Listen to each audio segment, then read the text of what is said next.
Alo, assalomu alaykum Jahongir aka, yaxshimisiz? Sog'lig'ingiz yaxshimi? Jahongir aka, keyingi oydan ijara pulini ozroq kamaytirmasangiz bo'lmaydi. Og'irlik qilyapti to'g'risi. Aynan mana shunday muammolar sizni qiynab kelyaptimi? U shaxsiy uyingizga ega bo'lishingiz ilojsizlik yoki ancha vaqt talab qiladiganday tuyulyaptimi? Endi Kvartira Nev Tashkent jamoasi sizlarga bu masalada yaqindan yordam bermoqchi. Ya'ni butun O'zbekiston bo'ylab banklarda ipoteka xizmatini sizlarga noldan toki uyga kirib olguningizgacha bo'lgan davrda qanday holatlar yuz beradi? Ya'ni hozirgi kunda O'zbekistonda turli xil banklar bor, ya'ni davlat ahamiyatidagi va xususiy banklar. Bu banklarning ba'zilari ipoteka xizmatidan sizga pul ajratib beradi, lekin foiz stavkalari turlicha.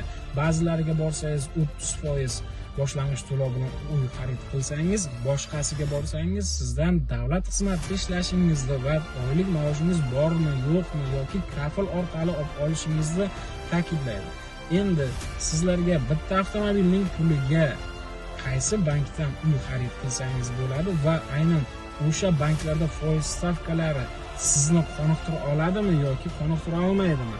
Aynan sizga mana shu masalada yaqindan yordam beramiz. Biz barcha banklarga kirib ko'ramiz. U xoh xususiy bank bo'lsin, u xoh davlat ahamiyatidagi bank bo'lsin, barchasiga borib ma'lum bir miqdordagi uyni hisoblatib, boshida misol tariqasida $10,000 berib, oyma-oy va uning muddati qancha vaqtga ketadi va siz u oylik to'lovni to'lay olasizmi yoki to'lay olmaysizmi? Aynan mana shunday masalalarga sizga yaqindan yordam beramiz. Ya'ni o'sha banklarga kirib ko'ramiz, hammasini kategoriyalari bilan sizga, ya'ni o'sha oylik kategoriyalari, boshlang'ich to'lovi qay tariqada bo'lgan va qancha muddatga berdi sizga, o'sha oylik to'lovlari sizni qoniqtira oladimi yo'qmi? Aynan mana shu masalada sizlarga yoritib beramiz.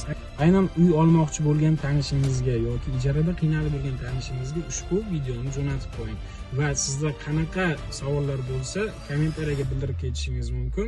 Biz tez kunlarda ipoteka xizmati bo'yicha noldan toki uyga kirib olguningizgacha bo'lgan davrda qanday xarajatlar ketadi va qanday muammolarga siz duch kelasiz, hammasini video orqali yoritib beramiz. Kvartira Nev Tashkent jamoasi doim sizlar bilan. Sog' bo'ling, salomat bo'ling.